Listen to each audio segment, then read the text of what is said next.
Buenas noches. Estas son notas en 35 milímetros.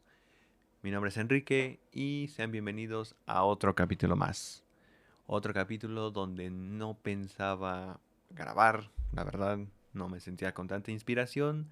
Hasta que, bueno, mis planes de esta noche era ver la nueva temporada de El Oso, la serie eh, que está haciendo tendencia estos últimos años, esta del cocinero, ahorita, como saben, olvido los nombres. Eh, y bueno, hasta que me acordé que voy a media serie, entonces ver la tercera temporada para ponerme al corriente, entonces dije, no, mejor lo pospongo y mejor paso mis noches de desvelo hablando en este capítulo. Este capítulo es muy especial para mí y justamente vamos a hablar de la nueva película del director Wes Anderson, El esquema fenicio. Y bueno, antes de empezar, eh, vamos a hablar un poco quien no conozca a Wes Anderson.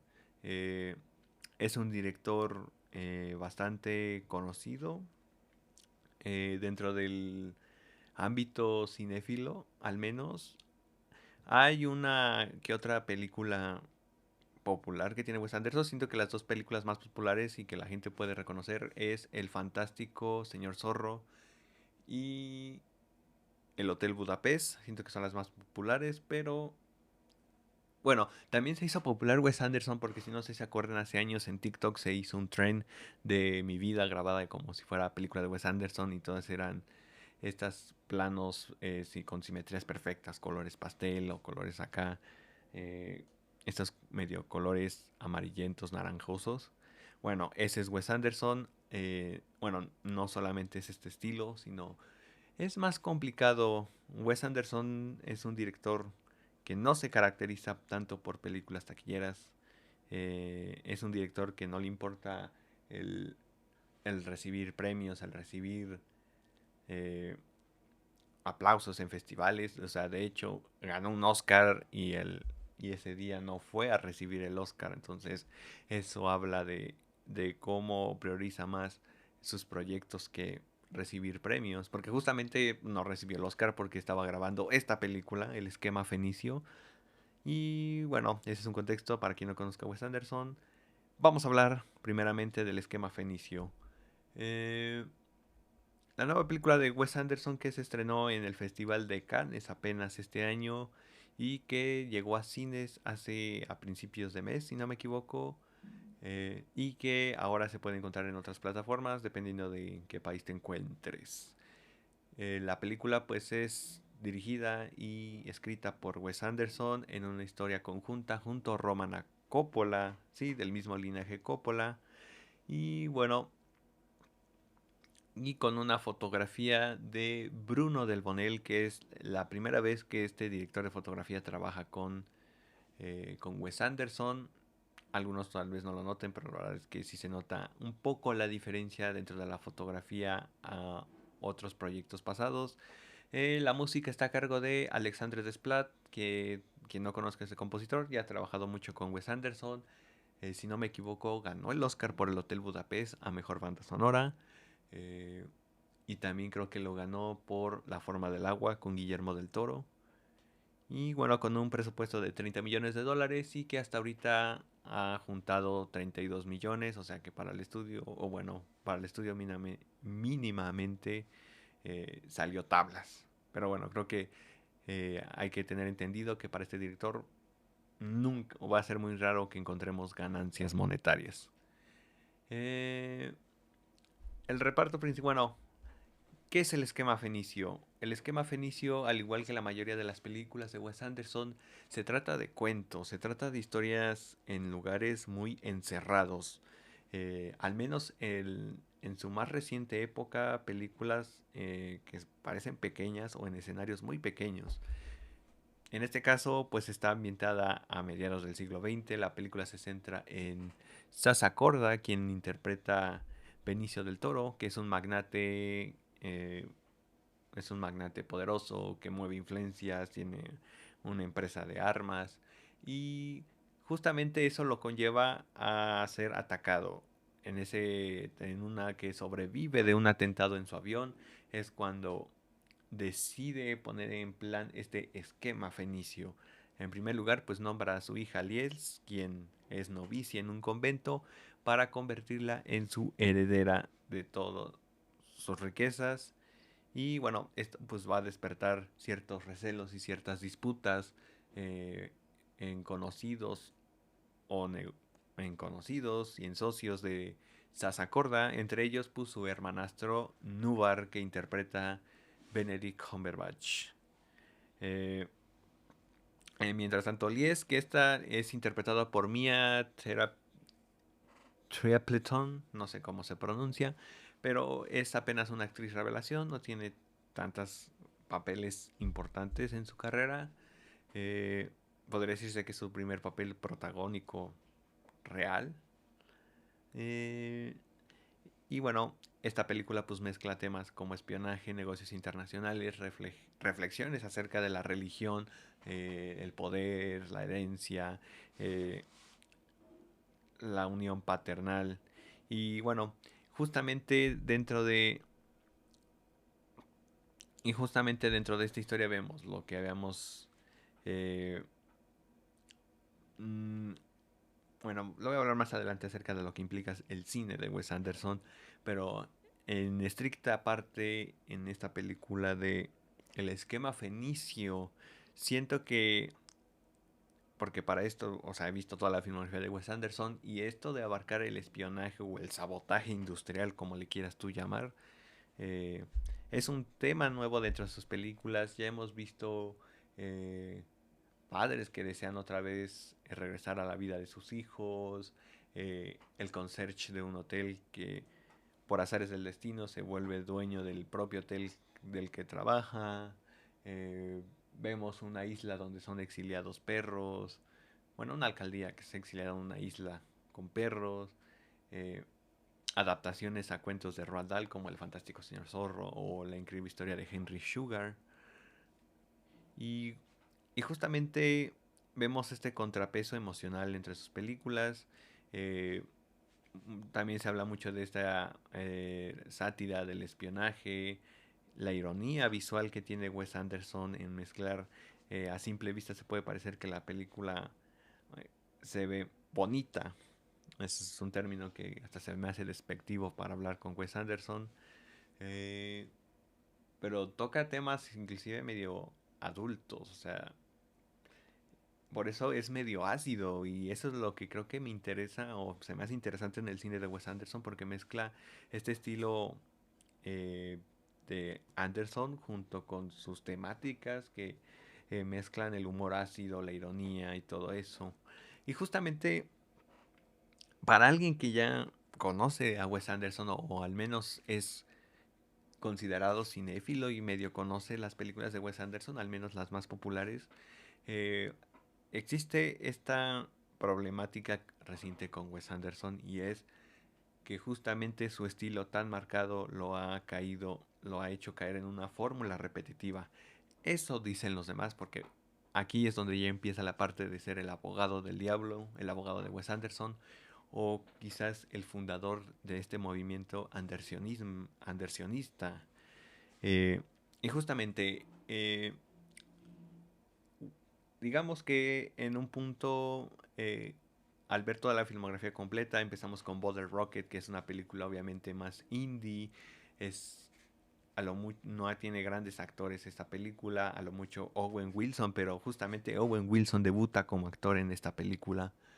Y justamente poco a poco va Wes Anderson agarrando su estilo propio, tanto en los guiones, tanto en lo visual y en el elenco, porque empezamos a escalar poco a poco con agarrar a Owen Wilson, eh, a Bill Murray, y poco a poco va agarrando actores de renombre que hasta el día de hoy vemos a ya actores ya más de renombre, o inclusive eh, verlos hacer personajes tan estrafalarios, que es algo muy sello de Wes Anderson, personajes que de manera física o de manera psicológica son personajes estrafalarios, ¿no?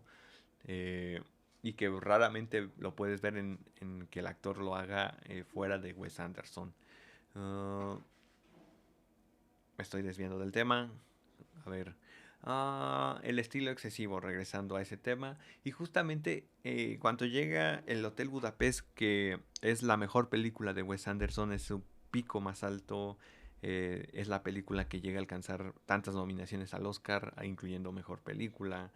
Eh, si no fuera porque ese año estaba Birdman y fácilmente pudo haber ganado.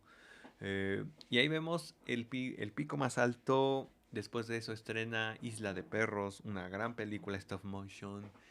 Y después de eso La Crónica Francesa, que es donde aquí empieza el debate. Porque La Crónica Francesa, al ser una película que eh, se basa en tres partes, bueno, es una historia que hace un homenaje al periodismo, entonces digamos que es como una revista. Y dentro de esta revista vemos tres historias narradas por el periodista que cubre esta noticia o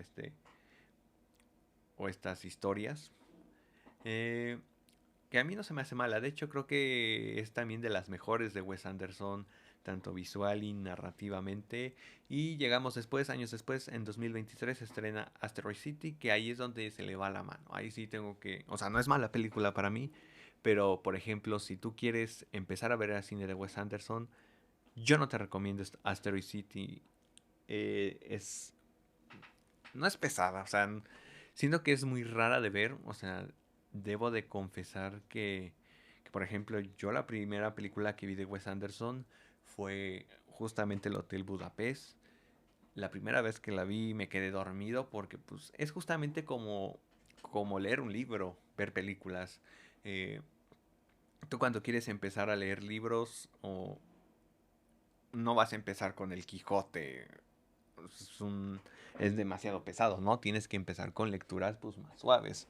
Y justamente es lo mismo con el cine en general. Y en específicamente en el caso de Wes Anderson, yo te recomendaría, si quieres empezar a ver el cine del director, te recomendaría El Fantástico Señor Zorro, El Hotel Budapest, eh, Los Excéntricos Tenenbaums, que son las películas como que más ligeras, por así decirlo, de Wes Anderson, o las más fáciles de encontrar.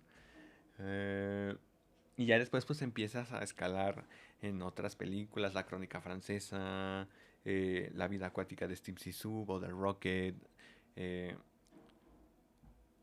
Tren a Darjeeling y en esta última de Asteroid City que es el que está muy marcado porque esta historia está por capas, ¿no? O sea, se supone que es una obra de teatro y que dentro de esta obra de teatro hay una ficción acerca de estos niños que están en este cráter en una convención medio espacial y que al final pues se les aparece un alienígena y entonces ahí denota en ese encierro que tiene pues denotan varias historias en cada uno de los personajes.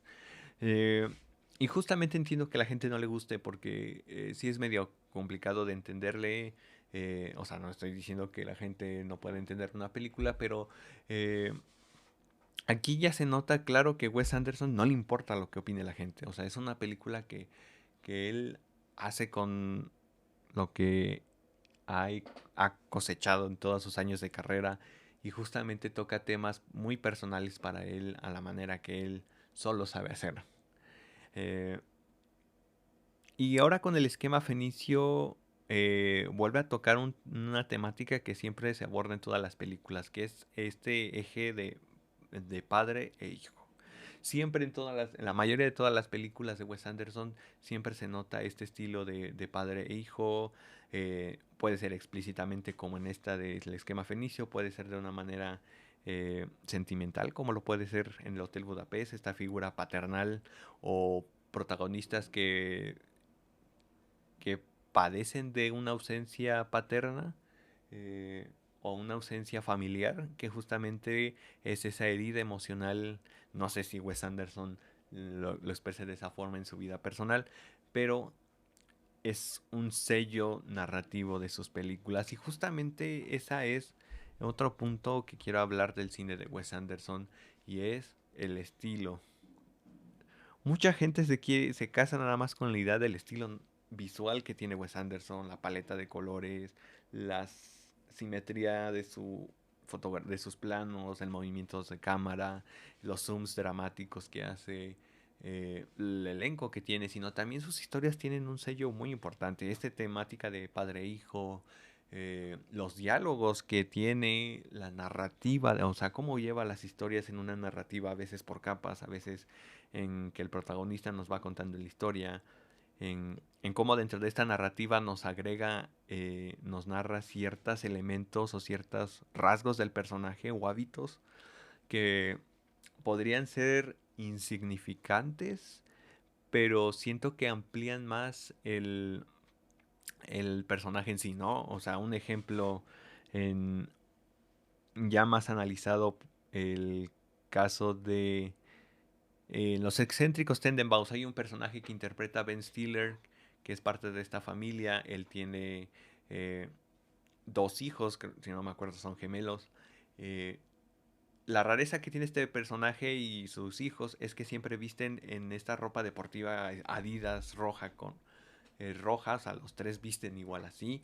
Y también aquí Ben Stiller interpreta a un padre que está obsesionado con, con los accidentes, ¿no? Con esto de los primeros auxilios porque su esposa fallece de un accidente, entonces eso le genera un trauma de siempre estar alerta, ¿no? Que es un incendio, que es un temblor, que es todo eso. Entonces son exageraciones o elementos muy marcados del personaje y, y expresan algo o mayor dentro del desarrollo del personaje. Hay cosas un poquito, por ejemplo, en el Hotel Budapest, el diseño físico de los personajes, por ejemplo, el Saoirse Ronan, quien interpreta a Agatha, vemos que es la más popular, que es la que tiene la mancha de México, la silueta de México en el cachete. eh, el personaje que interpreta Ralph Fiennes, que es el concierge, Monsieur Gustave, eh, que físicamente pues es una persona que se muestra siempre reluciente, elegante, tiene una personalidad eh, única, ¿no? Vemos que tiene como que esta fijación con las mujeres adultas, rubias y vulnerablemente emocionales, que es una marca que tiene porque justamente ya después lo pone contrario al final de la historia. Eh, el fantástico señor Zorro, por ejemplo, eh, siento que sus dos películas animadas estas características se pierden tanto por el efecto de la animación, eh, porque justamente se puede dar más libertades en personajes pues más caricaturescos, pero no rompe el esquema o te deja un buen mensaje. Y, por eso el Fantástico Señor Zorro es considerada una de las mejores películas stop motion, no tanto por la técnica, sino más por la historia. Eh, creo que me estoy saltando de película a película. La Crónica Francesa, por ejemplo, también es una historia que tiene personajes bastante característicos, ¿no? Por ejemplo, la primera historia de la Crónica Francesa es acerca de un convicto que está prisionero en una prisión de alta seguridad por homicidio, pero resulta que es un hombre bastante talentoso en el arte. Y justamente dentro de ese encierro se encuentra a un curador de arte, quien descubre su talento y decide impulsar su carrera aún esté en prisión y lo vuelve casi como el nuevo Monet, el nuevo Van Gogh, una nueva sensación en el arte. Eh, y justamente toca estos temas del arte, toca el temas de estos personajes, cada uno su psique, su aspecto físico. Y bueno, siento que estoy dando muy vueltas al asunto en este punto de Wes Anderson. Eh, y bueno, pues, ¿qué puedo decir? No lo puedo poner en contra. Te puedo decir los puntos en contra que tiene Wes Anderson hoy en día, pero la verdad te lo estoy diciendo porque lo estoy leyendo de alguien más, lo estoy escuchando de otro TikTok, de otra reseña, porque la verdad a mí no me cae. O sea, a mí no se me hace pesado. Todas las películas de Wes Anderson a mí se me hacen buenas porque es mi director favorito. Es ya una opinión personal. Y justamente, pues no lo voy a odiar. Voy a encontrarle siempre un acierto. Y en este caso del esquema fenicio, que ayer que la estaba viendo, no se me hizo mala película, la disfruté. Es de hoy en día que es complicado, no sé si han tenido ese problema que siempre que están viendo una película en casa siempre existe, no sé, esta manía de tener el celular y a veces como eh, ya ni siquiera regalarle una hora de atención completa a una película o una serie. eh, y justamente que Wes Anderson lo siga teniendo este efecto en mí de regalarle toda una hora y media de mi atención en su película en mi casa, la verdad se aplaude mucho, al menos se me hace interesante lo que él hace, soy un gran fan de lo que hace y pues lo voy a seguir a donde sea, hasta el fin del mundo si es posible. Y eso es lo que voy a hablar. Yo entiendo que hay gente, bueno, la verdad no hay gente que haya escuchado que no, es que yo odio a Wes Anderson. O sea, en un punto puede que sí, que una que otra película no les guste o no sea tan fan, pero eso lo entiendo, así que, ¿qué más pues, se puede hacer? Así que, bueno, creo que esa es mi opinión a grandes rasgos. El esquema fenicio en este momento pues se puede descargar de manera alternativa en otras fuentes, dependiendo del país. Eh, Al parecer, si no entiendo, esta película puede que salga a renta en unos meses y salga en streaming antes del año, así que vayan a verla, es una gran película. Si eres fan de Wes Anderson, si eres cinéfilo, más. Si, si no tienes tanto experiencia en este ámbito cinéfilo o de Wes Anderson, pues yo te recomiendo que veas otras películas antes, El Hotel Budapest, El Fantástico Señor Zorro, Isla de Perros, Los Excéntricos Tenenbaums, Rushmore, Moonrise Kingdom, se me olvidaba esa película, gran película de Wes Anderson, Viaje a Darjeeling, o sea, son películas que, bueno, casi te estoy diciendo media filmografía, pero siento que son películas bastante buenas. Las primeras que mencioné sí son buenas para empezar a ver a Wes Anderson, así que, bueno, esa es mi recomendación de esta noche. Espero que les haya gustado el capítulo de hoy. Notas en 35 milímetros que se extiende a lo largo del mundo. Tengo entendido que obviamente no todos, a lo mucho quienes escuchen estos capítulos hasta el final, han de ser unos dos o tres, y eso nada más considerando los de Spotify. No sé si las demás plataformas me escuchen completamente. Eh, pero aún así, todos los que me escuchan les agradezco por quedarse hasta acá. Eh, y eso también lo entiendo, porque es el único lugar donde promociono mi podcast es en Instagram. Y en Instagram, pues mis stories las ve a lo mucho máximo 5 personas. Así que los agradezco. Si tú, el que me está escuchando, descubrió mi podcast mientras estaba buscando en Spotify, en donde sea que escucha sus podcasts, pues le agradezco mucho que haya llegado hasta aquí, porque vaya, a lo mucho un minuto están aquí, pero bueno, la filosofía de Notas en 35 milímetros es que no le importe tanto las visitas o los streamings, sino simplemente una bitácora personal de mi vida cinéfila, sin tantas ediciones, sin tantos cortes y hablando de lo poco o mucho que sé de cine. Así que nuevamente les agradezco, muchas gracias por llegar hasta aquí. Los espero en las próximas notas. Bye.